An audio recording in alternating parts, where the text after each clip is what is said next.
আপনাদের আন্তরিক শুভেচ্ছা ও অভিনন্দন জানাই। প্রবাসী বাংলাদেশিরা প্রবাস থেকে যেন ভোট দিতে পারেন, এটা তাদের দীর্ঘদিনের দাবি। দুঃখজনক হলেও সত্য যে অতীতের কোনো সরকারই এই দাবি পূরণে সত্যিকার আন্তরিকতা বিগত 54 বছরের উড়াল দিয়ে রাখা হয়েছে। এই 1.5 কোটি প্রবাসী বাংলাদেশের নাগরিক, তারা রেমিটেন্স পাঠিয়ে দেশের অর্থনৈতিক চাকা সচল রাখে। ভোটের অধিকার তাদের মৌলিক ও সাংবিধানিক অধিকার। এবার যদি প্রবাসীদের ভোট দেওয়ার ব্যবস্থা করা না হয়, হয়তো আর কখনো করা হবে না। কোন রাজনৈতিক সরকার করবে না, আশ্বাসের মধ্যেই রাখা হবে। প্রবাসীদের ভোটাধিকার হাইকোর্টে মামলা করেছিল সেই লক্ষ্য সঙ্গে শুনানির পর হাইকোর্টের তৎকালীন মাননীয় একজন বিচারপতি প্রবাসীদের ভোটাধিকারের পক্ষে রায় দিয়েছিলেন। এর অনেক পরে তিনি আপিল বিভাগের বিচারপতি হলেন, এখন বাংলাদেশের প্রধান বিচারপতি, এরপর যথারীতি অবসরে গেলেন, এরপর দুনিয়া থেকে চলে গেলেন। অথচ তার রায়কে আজও বাস্তবায়ন করে প্রবাসীদের ভোটের অধিকার দেওয়া হয়েছে। প্রবাসীদের ভোটাধিকার দিতে অতীতের সরকারগুলো কেন যে চলে হয়েছিল তা বুঝতে, অথচ প্রবাসীদের পাঠানো রেমিটেন্স হচ্ছে বাংলাদেশের অর্থনীতির স্বীকৃত লাইফলাইন। সম্মানিত সাংবাদিকরা, বৈষম্য বিরোধী আন্দোলনে প্রবাসী বাংলাদেশিরা গুরুত্বপূর্ণ ভূমিকা রেখেছে। বিভিন্ন দেশে প্রবাসীরা নিজ নিজ অবস্থান থেকে দূতাবাস ও হাইকমিশন ঘেরাও করেছেন, সভা সমাবেশ করেছেন নিয়মিতভাবে দিনের পর দিন। মধ্যপ্রাচ্যে বিক্ষোভ করতে গিয়ে অর্ধশত প্রবাসী জেল খেটেছে। সর্বশেষ প্রবাসীরা গত বছর 5 আগস্টের আগে মাসব্যাপী রেমিটেন্স পাঠানো বন্ধ করে কথিত সরকারের টনক নজর দিয়েছে। সংশ্লিষ্ট উপদেষ্টা ও বাংলাদেশ ব্যাংকের গভর্নর কয়েক মাস আগে জানিয়েছেন, বর্তমান অন্তর্বর্তীকালীন সরকার দায়িত্ব নেওয়ার পর প্রবাসীদের রেমিটেন্স প্রবাহ বাড়ার ফলে বৈদেশিক রিজার্ভে হাত না দিয়েই বৈদেশিক ঋণের কিস্তি পরিশোধ করা হয়েছে। সুতরাং এমন গুরুত্বপূর্ণ ভূমিকা রাখা 1.5 কোটি প্রবাসীদেরকে অবহেলা করার কোন সুযোগ নেই। তাদের ন্যায্য অধিকার অবশ্যই দিতে হবে এবারই আসন্ন জাতীয় নির্বাচন। বর্তমান অন্তর্বর্তীকালীন সরকারের প্রতি প্রবাসীদের আকুণ্ঠ সমর্থন আছে। সকল গণ-অভ্যুত্থানের মাধ্যমে 53 বছর পর দেশ গড়ার এবং দেশ গড়তে উপযুক্ত প্রতিনিধিদের ম্যান্ডেট দেওয়ার এক সুবর্ণ সুযোগ এসেছে। এই সুযোগ থেকে মোট জনসংখ্যার প্রায় 10% বাংলাদেশি যারা প্রবাসে বসবাস করেন তাদের বঞ্চিত করলে এবং তাদের মৌলিক অধিকার দিতে অবহেলা করলে বরং দেশ ক্ষতিগ্রস্ত হবে। পৃথিবীর প্রায় 120টি স্বাধীন ও সার্বভৌম দেশ আছে যাদের এক একটি রাষ্ট্রের মোট জনসংখ্যা 1.5 কোটি হবে। সুতরাং এত বিপুল সংখ্যক প্রবাসীদের ভোটাধিকারের মতো মৌলিক ও সাংবিধানিক অধিকার দিতে অবহেলা করে রাষ্ট্রের টেকসই সংস্কার বা মেরামত করা সম্ভব নয়। 1.5 কোটি প্রবাসীদের সন্তুষ্ট করুন, তাদের মৌলিক ও সাংবিধানিক অধিকার নিশ্চিত করুন, তার বিনিময়ে দেখবেন প্রবাসীরা আরো কোটি কোটি ডলার রেমিটেন্স পাঠিয়ে দেশের অর্থনীতি চাঙ্গা করে দেশকে অনন্য উচ্চতায় নিয়ে যায়। সাংবাদিক বন্ধুগণ, কথিত সরকার ও প্রতিবেশী বড় একটি দেশ বর্তমান সরকারকে স্থিতিশীল করার জন্য দেশের ভিতর ও বাইরে বহুমুখী ষড়যন্ত্র করে যাচ্ছে। বিশেষ করে পশ্চিমা বিশ্বে অনবরত মিথ্যা ও আজগুবি প্রচারণা ও প্রপাগান্ডা চলাচ্ছে। প্রতিবেশী বড় দেশের লবি পাওয়ার কানেকশন, যোগাযোগ, ডায়াসপোরা অনেক বড় ও ব্যাপক। এগুলোর মোকাবেলা বর্তমান অন্তর্বর্তীকালীন সরকারের একার পক্ষে সম্ভব নয়।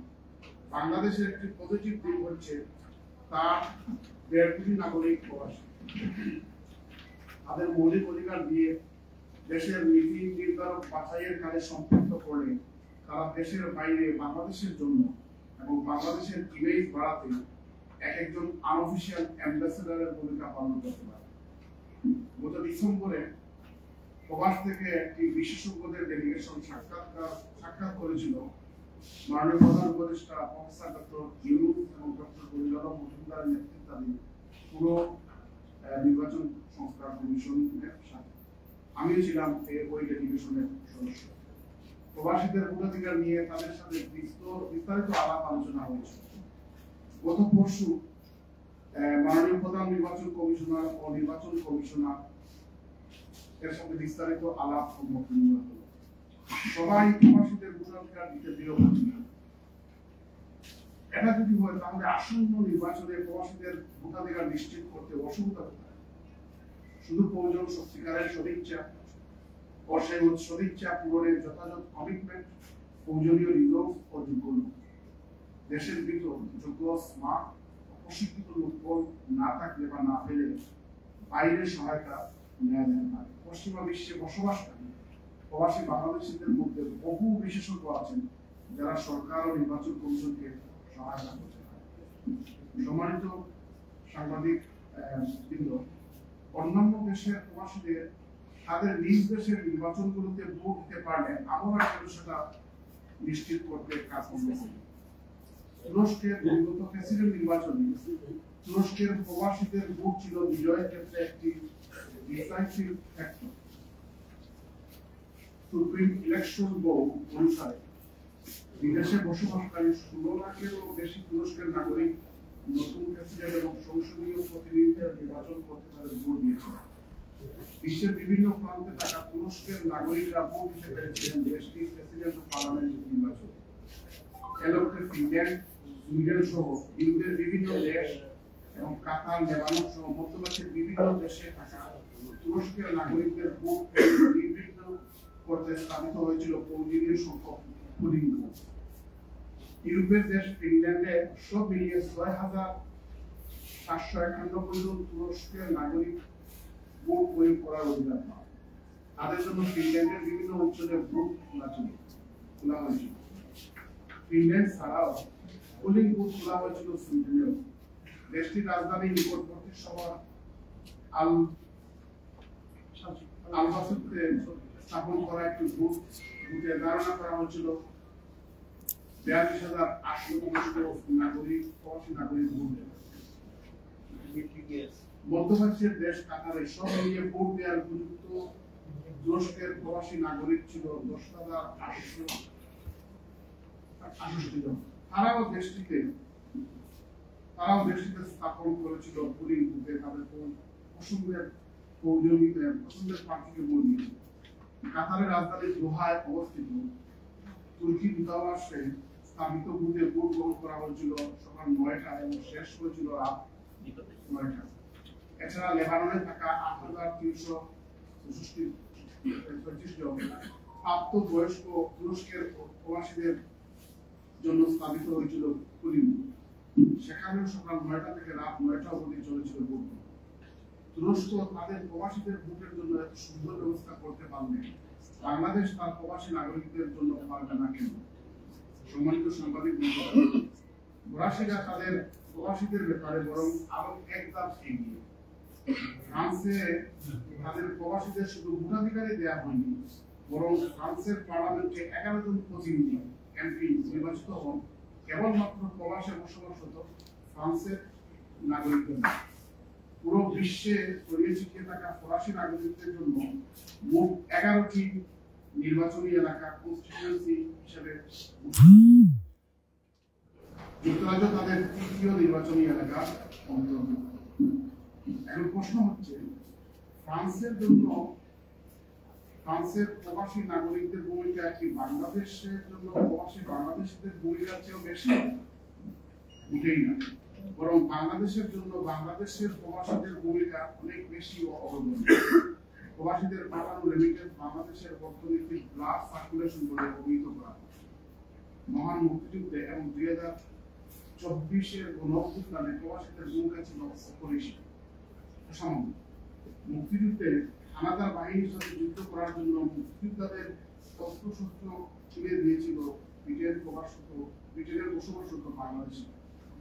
শুধু তাই নয়, দেশ স্বাধীনের পর রাষ্ট্রীয় কোষাগার যখন একেবারে শূন্য ছিল তখন ব্রিটেনের বসবাসকারী বাংলাদেশিরা অর্ধ মিলিয়ন পাউন্ড দান করেছিল। এমন অবস্থায় ফ্রান্সের পার্লামেন্টে তাদের প্রবাসীদের জন্য 11 জন এমপি বিধান থাকলে প্রবাসী বাংলাদেশিরা তো সেটা চাচ্ছেন না, তারা চাচ্ছেন ন্যূনতম মৌলিক অসাংবিধানিক অধিকার। এটা দিলে এত বৈদেশিক হবে কেন? বর্তমান অন্তর্বর্তীকালীন সরকার ক্ষমতায় তারাই পারবেন প্রবাসীদের ন্যায্য অধিকার নিশ্চিত করতে। তারা ক্ষমতায় এসেছে একটি সফল গণঅভ্যুত্থানের মাধ্যমে, যার সক্রিয় অংশীদার ছিল 1.5 কোটি প্রবাসী। অন্তর্বর্তীকালীন সরকারের পলিটিক্যাল কোনো জায়গায় নেই, তাদেরকে অন্য কাউকে খুশি করতে পারে না। রাজনৈতিক দল বাইরে থাকতে যা বলে অনেক সময় ক্ষমতায় গিয়ে তা ভুলে যায়। আর এজন্যই তো 1.5 কোটি প্রবাসীদের এই ন্যায্য দাবিকে মূলা ঝুলিয়ে রাখা হয়েছিল বিগত 54 বছর। সুতরাং আর দেরি নয়, প্রবাসীদের ভোটাধিকার দিতে হবে, নিশ্চিত করতে হবে ভোট প্রদান আসন্ন জাতীয় নির্বাচন। এটা বাংলাদেশের প্রায় 1.5 অর্থাৎ 1.5 কোটি প্রবাসীদের প্রাণের দাবি। আমরা স্পষ্ট কিছু দাবি আপনাদের মাধ্যমে সরকারের কাছে পৌঁছাতে চাই। 1, আগামী সংসদ নির্বাচনের সকল প্রবাসীদের ভোটাধিকার প্রয়োগ নিশ্চিত করতে হবে। 2, প্রবাসীদের ভোটাধিকার প্রয়োগ নিশ্চিত করতে নির্বাচন কমিশনের দৃশ্যমান তৎপরতা আমরা দেখতে চাই।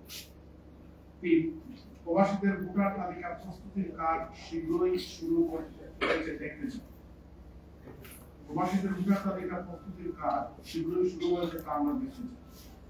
প্রবাসীদের এনআইডি কার্ড প্রদানের পর ভোটার তালিকা প্রস্তুত করতে গেলে আগামী নির্বাচনে প্রবাসীরা ভোট দিতে পারবেন না। তাই ভোটার তালিকা প্রস্তুতি সহজীকরণ করা হবে। বাংলাদেশের পাসপোর্ট, ফরেন পাসপোর্টের নো ভিসা রিকোয়ার্ড স্ট্যাম্প, জন্ম সনদ, এসএসসি সার্টিফিকেট সহ যে কোনো পাবলিক ডকুমেন্টে বাংলাদেশী নাগরিকত্ব দেখায় তা দেখিয়ে ভোটার তালিকা তৈরি করা হবে।